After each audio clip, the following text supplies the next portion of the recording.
التمديد مرفوض.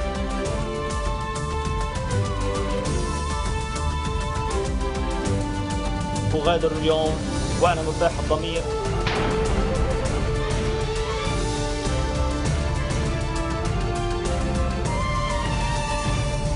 Good afternoon. It is Friday, April 5th. I'm Yumna Naufal, and these are today's headlines. Tamam Salam, a former minister from a prominent Sunni Muslim political dynasty, emerges as a consensus candidate to take over as Lebanon's prime minister. A barrage of rockets slams into a district on the northeastern edge of Damascus in Birzeh, Syria, killing at least 5 people and trapping others under the rubble. And Iran proposes a new framework for discussion to EU Foreign Policy Chief Catherine Ashton and the 6 countries at nuclear talks in Almaty, Kazakhstan. Well, it's official. Tamam Salam, a former minister from a prominent Sunni Muslim political dynasty, has emerged as a consensus candidate to take over as Lebanon's prime minister. The post has been vacant since March 22nd, when Prime Minister Najib Mikati announced his surprise resignation, in effect bringing down his Hezbollah-dominated government. The Beirut MP, who is the son of late Prime Minister Saeb Salam, will now be facing the task of forming a new cabinet whose form and type remains unclear. His grandfather served under the Ottoman Empire and the French colonial mandate. March 14 is calling for the formation of a government whose main task will be to supervise the parliamentary elections, while the Hezbollah-led March 8 alliance wants a national unity cabinet. Salam's nomination by March 14 MPs and politicians was endorsed during a meeting held at the Center House on Thursday. He has secured the majority of MPs' votes. The Development and Liberation Bloc of Speaker Nabih Berri has announced its support for MP Tamam Salam to head the new government. Berri said, quote, "The Development and Liberation Bloc has decided to nominate Tamam Salam to head the consensual national government." He made his announcement after a meeting for the bloc at his Ain al-Tini residence, adding he hopes Salam's nomination will pave the way for a new phase in Lebanon. Free Patriotic Movement leader MP Michel Aoun has also announced his stance a couple of minutes ago, while Al-Akhbar newspaper said a meeting held Thursday night in Ain al-Tini between Berri caretaker ministers Ali Hassan Khalil and Gibran Bassil and the Hezbollah leader's political aide Hussein Khalil led to an agreement to name Salam. Binding parliamentary consultations to name him are scheduled to take place right now with President Michel Sleiman and as we speak at the Babda Palace. Joining me now is Free Patriotic Movement member and deputy Alain Aoun. Mr. Aoun, are you with me? Yes, I'm with you. Hi, how are you? I'm fine. Mr. Aoun, Free Patriotic Movement leader Michel Aoun said, quote, "We can speak of the beginning of understanding in Lebanon, and as former MP Saeb Salam used to say, there can only be one Lebanon and no victor and no vanquished. So how come you have all agreed on Tamam Salam?" Actually, we believe that this is a period where we should seize the opportunity of cabinet resignation that was imposed on everyone, either in continuing in the same way of confrontation or trying to seize this opportunity in order to open a new page with everyone. And the intentions that have been shown, the first intentions of Prime Minister Tamam Salam as well as Mr. Jumlat were positive on this level. And actually we decided, of course, after also discussion about their perception of the next government and on which criteria and basis it will be formed, then to give it a chance, at least now for the nomination, and of course the participation of the government will be pending the way the government will be formed, on which basis, etc. So of course we'll have to see this also taking a final decision. Mr. Aoun, you talked about the government being formed. What exactly do you expect from Tamam Salam's next cabinet, the one he is about to form? Let's say that first our major goal, without going into details of demands for each party about, right. I think there are rules to form a national unity government. There are rules that are proportional size for each bloc compared to its etc. So I don't want to get into these. What's important is what's the role of the next government. Our goal is to form a government from all parties and then to prepare for the elections and also issue to reach an electoral law. And I think that this goes beyond only the government. This goes towards a new page being turned with everyone in the country, trying to bridge some gaps between us and the previous opposition in order to reach this electoral law and then go into elections and then think how we can all together after the election sit back again in a national unity government and lead the country. This is what's important, I think. Right. So you're saying what's mostly important is the unity that everybody is showing by collectively endorsing Tamam Salam. But here's another question. You had close to a third of cabinet, a share you might not even ever get again. Do you think you will have that possibly in the next cabinet? Or? No, we will have a proportional size with regards to our bloc. We were 27 MPs out of 68 who gave the majority for the previous government. We are 27 MP out of 128 now will give majority for the government. Sorry, Mr. Owen, we have to go directly live to the Baghdad Palace where Najib Miati is about to speak. شو اللي ده؟ مشي الانبياء طلع لنطلع هذاك يوسف. هلا الحقيقه ما بلش في اطار الاستشارات النيابيه الملزمه لتسميه رئيس للحكومه الجديده، سميت النائب الاستاذ تمام سلام لتولي هذه المهمه. واليوم كما قلت بالامس انه نحن بانتظار صدمه ايجابيه عم نشوفها اليوم بكل اوجهها، عم نشوفها بوجهها بالديمقراطيه والسلوك الديمقراطي اللي عم ينتبع خاصه بين اليوم وبكره بتسميه واختيار رئيس الحكومه الجديده. وهالشيء الديمقراطيه هي اساسيه وهي جزء من الحياه السياسيه التاريخيه اللي نعتز فيها نحن اللبنانيين، وخاصه انه نحن كمان لازم نعرف انه على مسافه قصيره من انتخابات نيابيه كمان نتمنى انه تجدد الحياه الدم بالحياه السياسيه اللبنانيه. كمان بنفس الوقت حسنه اخرى هي تداول السلطه. فانا بقول لكل المستمعين ولكل المواطنين هيدي حسنه ما حدا بيشعر فيها الا اللي بيمرق فيها. فهو تداول السلطه سنه من سنن الحياه السياسيه اللبنانيه، وبكل طريقه ديمقراطيه بنكون متقبلينها وبنتمنى للرئيس الحكومه الجديد كل خير وبنكون حتما بجانبه، لانه الهم الاساسي همنا الوطني، همنا الوطن، همنا وحده هالوطن والاستقرار فيه. الاشخاص بتروح وبتجي ولكن الاساس انه نضلنا مستقرين على الوطن.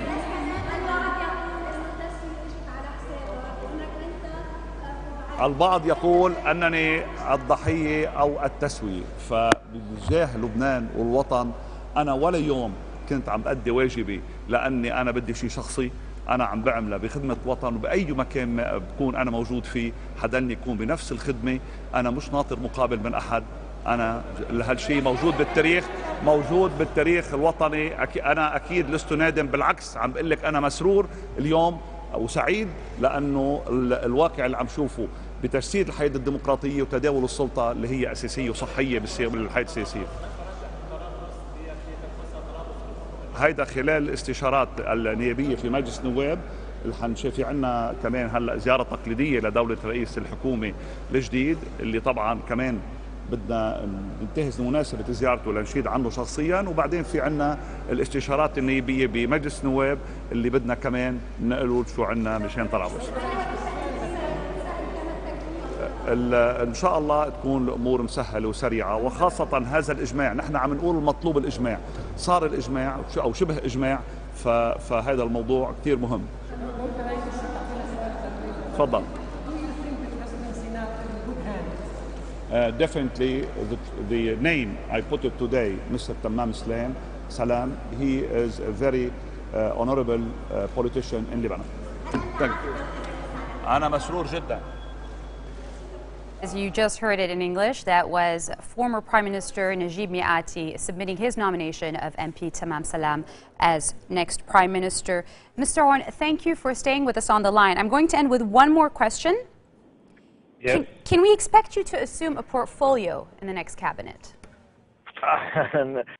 Necessarily, because I guess that we know you're active and, you know, very much involved in the... Thank you for wishing that, and it might come someday, definitely. But I guess that as far as I'm concerned, I would be focusing on running for elections.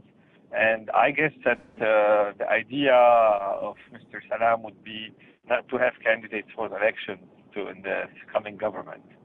So, so I think that now the government, even though it will be a national unity government, it has to focus on preparing for elections. And as far as we MPs or candidates at least, will have to focus on our campaigns and be ready for the elections that I hope, and I'm sure now, after all what happened, that will happen even with a technical delay. But in 2013? In 2013? Yes, yes. That should happen in 2013. I'm very confident that elections will, and they should, and they will happen even with a small delay. Thank you. Thank you very much. Thank you very much, Mr. Awan, for being with us. That was Free Patriotic Movement member and Deputy Alain Awan with us on the line. Continuing with local news, caretaker Interior Minister Marwan Sharbil has requested the postponement of the parliamentary elections that were set to be held on June 9th for 1 week.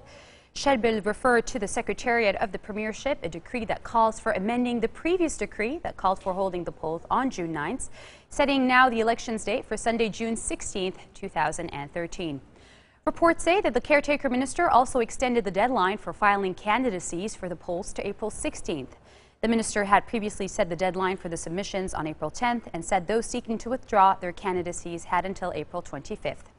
Rival political parties have yet to agree on a consensual electoral draft law to govern the polls. President Michel Sleiman and caretaker Prime Minister Najib Mikati have signed the first decree calling for holding the polls on June 9th based on the 1960 law.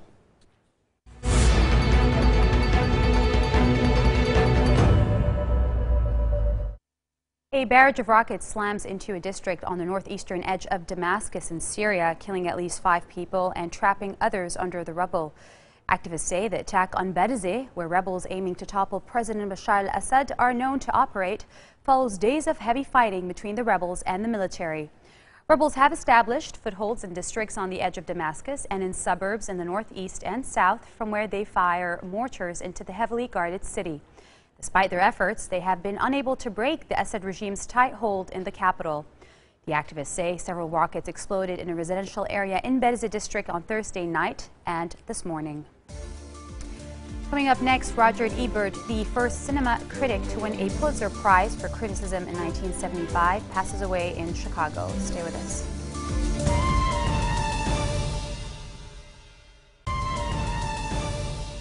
Welcome back. World powers seeking to resolve a decade-long dispute over Iran's nuclear program have resumed talks with Iranian officials in the Kazakh city of Almaty. In what is the second such meeting this year, the 6 powers, the so-called P5+1, which are the 5 permanent UN Security Council members, and Germany, hope Iran will accept their offer of modest relief from economic sanctions in return for curbs in its most sensitive nuclear work. For years now, Iran has refused to meet international demands for it to stop enriching uranium, arguing it does so only for peaceful purposes such as medical research and generation of energy. Iran's chief nuclear negotiator pronounced the last get-together at the same venue in February as positive, but said that global powers had to quickly agree to meet its most important demand in the decade-old dispute. EU Foreign Policy Chief Catherine Ashton says she wants Iran's response to an offer proposed by world powers in order to break the deadlock.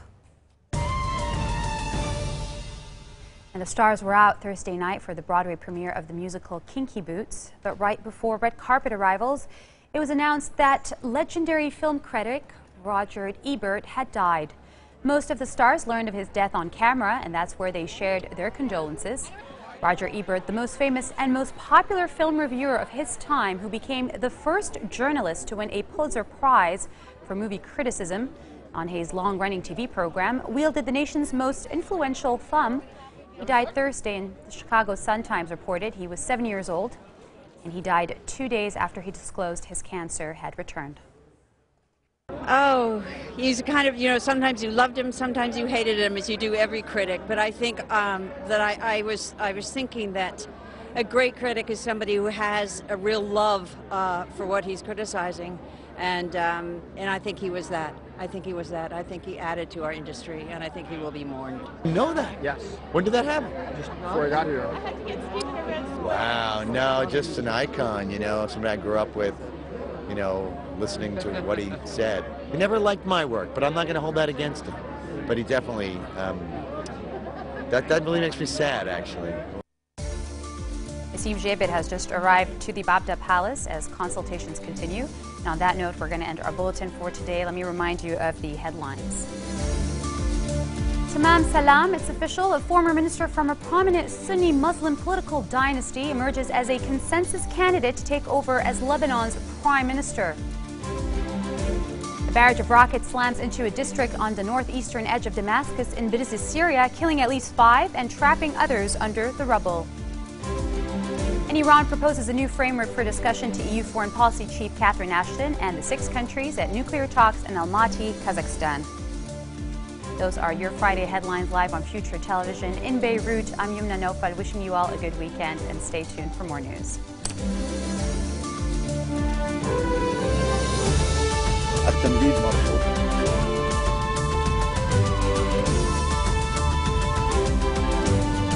أغادر اليوم وأنا مرتاح الضمير.